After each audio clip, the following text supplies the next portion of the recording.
And he gets you. So now again, same deal, he can release 2 or 1, but now he wants to see where the perimeter of my mobility is. So he can walk around me, 1 leg or 2. I can see in one position, if I relax, as he walks around, sometimes I'll rotate.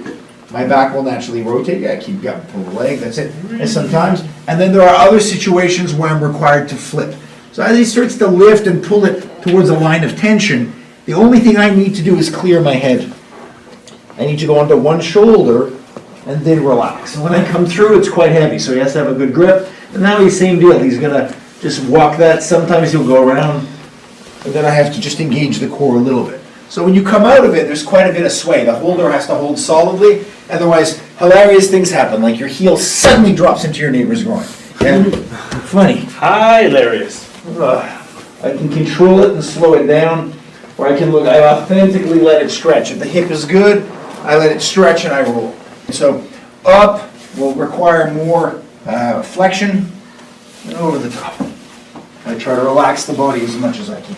If I roll over my arms, I can screw them inside like this, or I can have them low and screw over them this way. That's it. And I just try to relax as much as I can.